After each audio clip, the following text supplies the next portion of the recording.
আপনার হাতের মোবাইল ফোনটা আপনার প্রিয় বন্ধু-বান্ধব কিংবা কোনো হ্যাকার হ্যাক করে নিয়েছে কিনা তাড়াতাড়ি দেখে নিন। সো হ্যালো ভিউয়ার্স, আসসালামু আলাইকুম। সবাই কেমন আছেন? আশা করি সবাই অসংখ্য ভালো আছেন। সো আপনাদের দোয়া আল্লাহ তাআলার অশেষ মেহেরবানিতে আমিও অনেক ভালো আছি। সো ভিউয়ার্স, আমরা ইতিপূর্বে দেখেছি হিরো আলমের ৯টি পেজ হ্যাক করে নিয়ে নিয়েছে প্রতারকরা একসঙ্গে। সো আপনার মোবাইল ফোনটাকেও কি কেউ হ্যাক করে নিয়েছে কিনা তা কীভাবে দেখবেন এবং একটা মোবাইলকে কীভাবে 100% নিরাপদে রাখতে হয় আজকের এই ছোট্ট ভিডিও থেকে শিখতে পারবেন। আমাদের মোবাইল ফোনটা অলরেডি কেউ হ্যাক করে ফেলেছে কিনা এবং যদি কোনো হ্যাকার আমাদের মোবাইল ফোনটা হ্যাক করে থাকে তাহলে কীভাবে তার কাছ থেকে আমাদের মোবাইল ফোনটাকে নিরাপদে আনবো, তার জন্য আমি 2টা স্টেপ আজকের এই ভিডিওতে শেয়ার করব। এই 2টা স্টেপ যদি আপনারা ফলো করেন তাহলে আপনার প্রিয় মানুষ কিংবা কোনো হ্যাকার যদি আপনার মোবাইল ফোনটাকে হ্যাক করে ফেলে তাহলে তার কাছ থেকে আপনার মোবাইল ফোনটাকে খুব সহজেই আপনার কন্ট্রোলে নিয়ে আসতে পারবেন। গুগল প্লে স্টোর থেকে ডাউনলোড করা অ্যাপস এবং গুগল ক্রোম ব্রাউজার থেকে ডাউনলোড করা মুড এপিকে, এগুলা প্রায় 70% অ্যাপস অথবা মুড এপিকে যাই বলেন না কেন, এগুলা প্রায় 70%ই অ্যাডমিন হয়ে থাকে। এখন সেই অ্যাপস কিংবা এপিকে যদি আপনি ডাউনলোড করে আপনার ফোনে রেখে দেন তাহলে সেই অ্যাপস কিংবা এপিকে যে কোনো সময় আপনার মোবাইলের পার্সোনাল জিনিসগুলো নিয়ে চলে যেতে পারে। সো আমি প্রথমেই দেখিয়ে দেবো যে আপনার মোবাইলে কোনো অ্যাডমিন অ্যাপস কিংবা মুড এপিকে আছে কিনা। যদি থাকে তাহলে কীভাবে সেটা আপনার মোবাইল থেকে রিমুভ করবেন তাও দেখিয়ে দিব। অ্যাপস কিংবা মুড এপিকে যদি আপনার মোবাইলে অ্যাডমিন হয়ে বসে থাকে তা দেখার জন্য আপনাদেরকে সরাসরি চলে যেতে হবে সেটিংসে। আমি সরাসরি চলে যাচ্ছি সেটিংসে। সো সেটিংসে যাওয়ার পর আপনারা এখানের মধ্যে সার্চ বার পেয়ে যাবেন।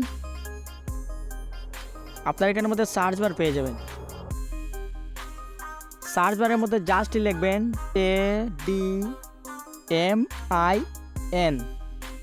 আপনারা এখানে প্রত্যেকেই লিখবেন ডিভাইস অ্যাডমিন স্টোরস কিংবা আপনি লিখতে পারেন মাই ডিভাইস অ্যাডমিন কিংবা অ্যাডমিন ডিভাইস। সো আমি লিখেছি যে ডিভাইস অ্যাডমিন স্টোর। সো আপনারা যে যাই লেখেন না কেন সবার মোবাইলে আসবে না, আপনারা একটু খুঁজে নেবেন। ফাইনালি আপনাদের মূল সেটিংসটা থাকবে এটা, আমি দেখিয়ে দিচ্ছি। আপনার মোবাইলে মূল সেটিংসটা থাকবে এটা, ফাইন্ড মাই ডিভাইস। আপনারা প্রত্যেকে এই সেটিংসটা খুঁজে নেবেন। এই যে নিচে দেখতে পাচ্ছেন একটা অ্যাপস কিন্তু অলরেডি অ্যাডমিন হয়ে বসে আছে, যেহেতু আমি তাকে নিজে অ্যাডমিন করে দিয়েছি আপনাদেরকে দেখানোর সুবিধার্থে। সো কোনো অ্যাডমিন অ্যাপসকে রিমুভ করার জন্য জাস্ট এই অ্যাপসের মধ্যে একটা ক্লিক করবেন। যে অ্যাপসটা আপনার মোবাইলে অ্যাডমিন হয়ে বসে থাকবে জাস্ট অ্যাপসের মধ্যে একটা ক্লিক করবেন। অ্যাপসের মধ্যে ক্লিক করার সাথে সাথে আপনারা এখানে নিচে পেয়ে যাবেন যে ডিঅ্যাক্টিভ।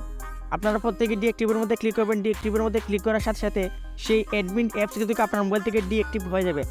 তাকে আপনি নট অ্যালাউ করে দিবেন। সে চাইলেও আপনার মোবাইল থেকে আর কোনো কিছু নিয়ে যেতে পারবে না। আপনার পার্সোনাল জিনিসগুলো সে চাইলেও নিয়ে যেতে পারবে না, কারণ আপনি তাকে আর পারমিশন দিতেছেন না। যেহেতু আপনি তাকে ডিঅ্যাক্টিভ করে দিয়েছেন, ডিঅ্যাক্টিভ মানে হলো আপনি তাকে অ্যাডমিন থেকে ডিঅ্যাক্টিভ করে দিয়েছেন, সে চাইলেও আপনার আর কোনো কিছু হ্যাক করতে পারবে না। আপনারা জাস্ট নিচে ডিঅ্যাক্টিভের মধ্যে একটা ক্লিক করবেন। ডিঅ্যাক্টিভের মধ্যে ক্লিক করার সাথে সাথে অ্যাপসটি কিন্তু অটোমেটিক্যালি ডিঅ্যাক্টিভ হয়ে যাবে। যখনই অ্যাপসটি ডিঅ্যাক্টিভ হয়ে যাবে সেই অ্যাপসটা আর চাইলে কিন্তু আপনার মোবাইলে কোনো ক্ষতি করতে পারবে না। আপনার পার্সোনাল জিনিস কখনোই নিয়ে যেতে পারবে না, সেটা হোক আপনার ইউটিউব চ্যানেল, আপনার ফেসবুক পেজ, হতে পারে আপনার অডিও কল, ভিডিও কল, সে চাইলেও কিন্তু আর কোনো কিছু নিয়ে যেতে পারবে না। সো আপনারা সরাসরি অ্যাপসটিকে ডিঅ্যাক্টিভ করে দেবেন। আমি ডিঅ্যাক্টিভ করে দিলাম। ডিঅ্যাক্টিভ করে দেওয়ার পরে অ্যাপসটিকে জাস্ট আপনারা মোবাইল ফোন থেকে আনইনস্টল করে দেবেন। যেহেতু এটি একটি অ্যাডমিন অ্যাপস, সেটা আমাদের মোবাইল ফোনের জন্য খুবই ক্ষতিকারক একটি অ্যাপ। আপনারা প্রত্যেকেই অ্যাপসটিকে ডিঅ্যাক্টিভ করে আপনাদের মোবাইল থেকে টোটালি আনইনস্টল করে দেবেন। সো আমি একটা স্টেপ দেখিয়ে দিলাম। দ্বিতীয় স্টেপটা খুবই স্পেশাল এবং খুবই ইউনিক হতে যাচ্ছে, কারণ দ্বিতীয় স্টেপটা যখন আপনারা ফলো করবেন, যত বড় হ্যাকারই হ্যাক করে থাকুক না কেন সে চাইলেও আপনার মোবাইল ফোন থেকে আর কোনো কিছু নিয়ে যেতে পারবে না কখনোই। সো আপনারা দ্বিতীয় কাজটা করার জন্য আপনারা সরাসরি চলে যাবেন ডায়াল প্যাডে। মোবাইলে ডায়াল প্যাডে চলে যাচ্ছি। সো দ্বিতীয় কাজটা শেখার আগে কোনো যারা ভিডিওটা লাইক করে নেয় ভিডিওর মধ্যে প্লিজ একটা লাইক করে, কারণ আপনার একটা লাইক আমাকে ভিডিও বানাতে অনেকটা মোটিভেট করে। সো আপনারা সবাই এখানে ডায়াল প্যাডে চলে আসবেন। ডায়াল প্যাডে আসার পরে আপনারা জাস্ট এখানের মধ্যে টাইপ করবেন যে #002#। আপনারা জাস্ট #002# লিখে জাস্ট আপনার মোবাইল ফোনের সিমের মধ্যে ডায়াল করে দিবেন। আমার মোবাইলে 2টা সিম, আমি 2টা সিমের মধ্যে একে একে ডায়াল করব। আপনার মোবাইলে যদি 2টা সিম থাকে তাহলে আপনারা একে একে প্রত্যেকটা সিমের মধ্যেই এই কোডটি ডায়াল করবেন। সো ডায়াল করার সঙ্গে সঙ্গে নিচে চলে আসে যে call for warning arts successful. I mean আমার কাজটা কিন্তু সাকসেসফুল হয়ে গেছে। এখন এই সিমের মধ্যে যদি কোনো হ্যাকার কোনো কিছু করে থাকে সেটা কিন্তু অটোমেটিক্যালি রিমুভ হয়ে যাবে। এখন আমি আমার রবি সিমের মধ্যে ডায়াল করে দিচ্ছি আবার #002#। এখন আমি এটা আমার রবি সিমের মধ্যে ডায়াল করে দিচ্ছি।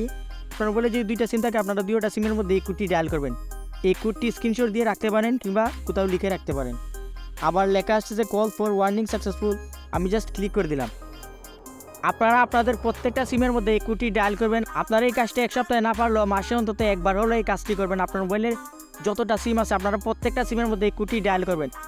তাহলে যত বড় হ্যাকারই আপনার মোবাইলটাকে হ্যাক করার চেষ্টা করুক না কেন, সে কোনোদিন আপনার মোবাইল থেকে কোনো কিছু নিয়ে যেতে পারবে না। দেখিয়ে দিলাম যে কীভাবে হ্যাকারের হাত থেকে আপনার মোবাইলটাকে সিকিউরিটি দেবেন, হ্যাকারের হাত থেকে আপনার মোবাইলটাকে নিরাপদে রাখবেন, এবং কোনো হ্যাকার যদি আপনার মোবাইলটাকে হ্যাক করে থাকে তাহলে তার থেকে কীভাবে বাঁচবেন সেটাও দেখিয়ে দিলাম। সো এই ছিল আমার আজকের ভিডিও, দেখে একদম লাইভ প্রমাণ সহ দেখিয়ে দিলাম। এই ভিডিওর কোনো পার্ট আপনার বুঝতে অসুবিধা হয়ে থাকে অবশ্যই আমাকে কমেন্ট করে বললাম, আমি আপনাদের প্রত্যেকের কমেন্টের রিপ্লাই দেওয়ার চেষ্টা করব ইনশাল্লাহ। সো কোনো যারা ভিডিওতে লাইক করেন না ফটাফট ভিডিওর মধ্যে একটা লাইক করে দিন এবং চ্যানেলটিকে সাবস্ক্রাইব করে পাশে থেকে বেল আইকনে প্রেস করে রাখেন, তাহলে আমার পরবর্তী কখনো কোনো ভিডিও মিস হবে না। এবং এই ভিডিওটা যারা ফেসবুক পেজ থেকে দেখেছেন অবশ্যই উপরে থেকে ফলো বাটনে ক্লিক করে ফলো করতে ভুলবেন না। সো গাইস, এই ছিল মূলত আমার আজকের ভিডিও। আজকের জন্য আমি ইমরান বিদায় নিচ্ছি, এখানেই দেখাবে নেক্সট কোনো ভিডিওতে। আল্লাহ হাফেজ।